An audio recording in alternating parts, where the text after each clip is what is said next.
energizing your soul through the inspired Word of God. This is your daily devotional reading.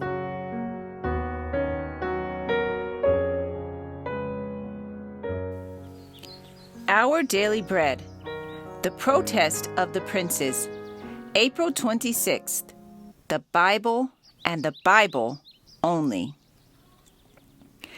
In times like these, you need the Bible.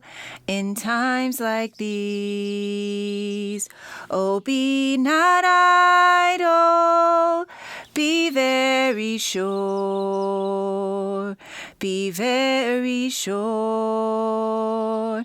Your anchor holds and grips the solid rock. This rock is Jesus.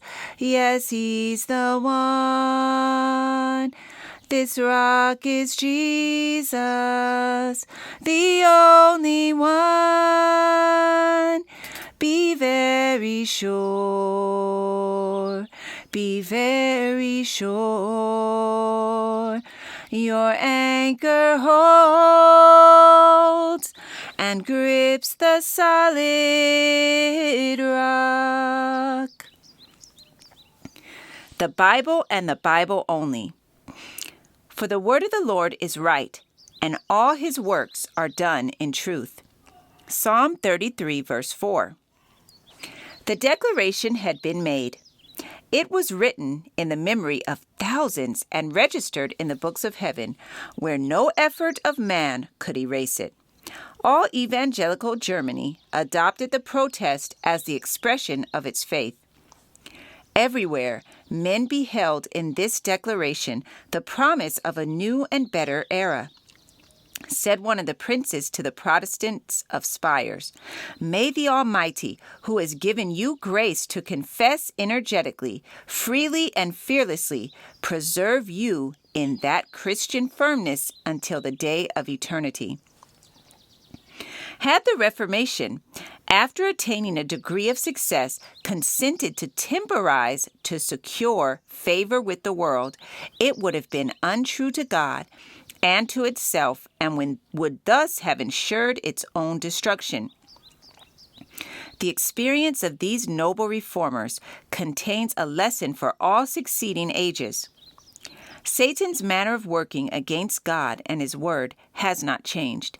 He is still as much opposed to the Scriptures being made the guide of life as in the 16th century. In our time, there is a wide departure from their doctrines and precepts, and there is need of a return to the great Protestant principle, the Bible and the Bible only, as the rule of faith and duty. Satan is still working through every means which he can control to destroy religious liberty. The antichristian power, which the Protestants of Spires rejected, is now with renewed vigor seeking to reestablish its lost supremacy. The same unswerving adherence to the Word of God manifested at the crisis of the Reformation is the only hope of reform today. There appeared tokens of danger to the Protestants. There were tokens also that the divine hand was stretched out to protect the faithful. It was about this time that Melanchthon hastily conducted through the streets of Spires toward the Rhine, his friend Simon Granius pressing him to cross the river. The latter was astonished at such precipitation. An old man of grave and solemn air, but who is unknown to me, said Melanchthon, appeared before me and said, "In a minute, officers of justice will be sent by Ferdinand to arrest Granius." During the day, Granius had been scandalized at a sermon by Faber, a leading papal doctor, and at the close remonstrated with him for defending certain detestable errors.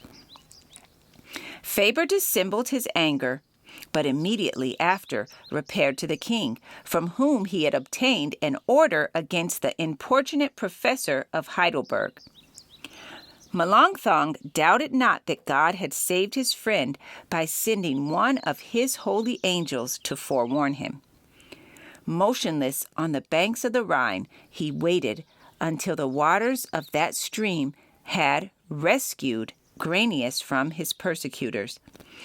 "At last," cried Melanchthon as he saw him on the opposite side, "at last he is torn from the cruel jaws of those who thirst for innocent blood." When he returned to his house, Melanchthon was informed that officers in search of Granius had ransacked it from top to bottom. The Reformation was to be brought into greater prominence before the mighty ones of the earth. The evangelical princes had been denied a hearing by King Ferdinand, but they were to be granted an opportunity to present their cause in the presence of the emperor and the assembled dignitaries of church and state. To quiet the dissensions which disturbed the empire, Charles V, in the year following the Protest of Spires, convoked a diet at Augsburg, over which he announced his intention to preside in person. Thither, the Protestant leaders were summoned. This passage was taken from The Great Controversy, pages 204 and 205.